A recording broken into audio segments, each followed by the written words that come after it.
अशी चाळणी ठेवून का नाही मी मस्तपैकी आता हे बघा असं भाजून घेतलंय। तर काळ्या वाटणातलं मसाल्यातलं जे आहे मटण ते आपण या ठिकाणी बनवणार आहोत।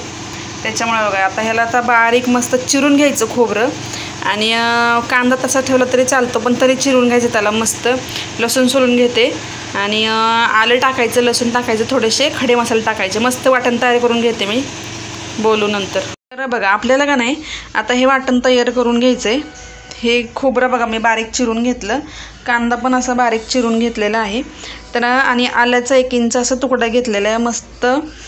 लसूण पण आहे बघा, दिसतोय का, लसूण पण असं छान छान हे करून घेतलं आहे, सोलून घेतलं आहे। तर आता यासाठी काय करायचं आहे, आपल्याला थोडे खडे मसाले लागणार आहेत, ते काढून घेते मी। हे बघा धने लागणार आहेत, धने घेते मी।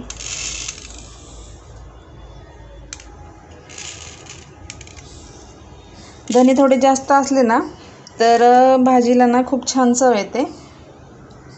हे बघा ह्या वाटणामध्ये मी धने घेतलेले आहेत, हे जे आहे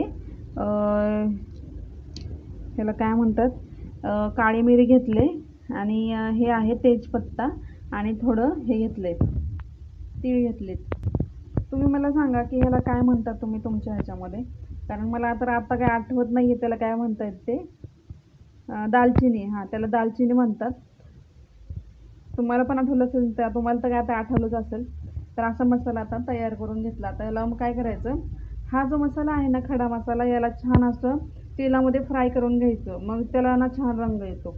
चला करून घेऊ। कढई चांगली गरम होऊन द्यायची, त्याशिवाय मसाले टाकायचे नाही, आणि एकदा मसाले टाकले थोडेसे भाजले की लगेच गॅस बंद करायचा। हे बघा मी टाकून घेतले, आता किती छान खमंग सुगंध याचा सुटलाय, मस्त असा सुगंध सुटलाय धन्याचा, धन्याला खूप छान वास येतो। आता मी गॅस बंद करते, जास्त वेळ नाही परतायचं।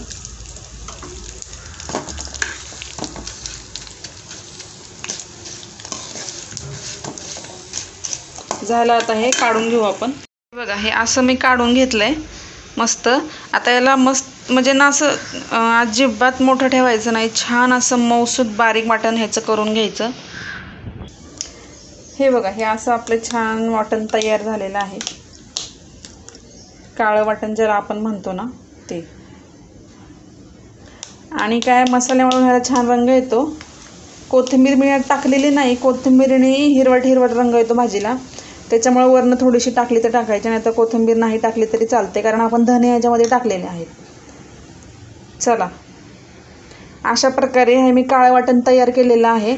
तर कोणाला येत नसेल तर ह्याची नक्की रेसिपी, हा पूर्ण व्हिडिओ तुम्ही व्यवस्थित बघा, तुम्हाला नक्कीच हे आवडेल। आणि चॅनलवर नवीन असाल तर चॅनलला पटकन सबस्क्राईब करून घ्या, असं छान छान रेसिपी चॅनलवर असतात। चलो धन्यवाद मंडळी, बाय बाय, टेक केअर। घातल्यानंतर हे असं दिसतं, मस्त असं हे काळं वाटण आपलं तयार झालेलं आहे।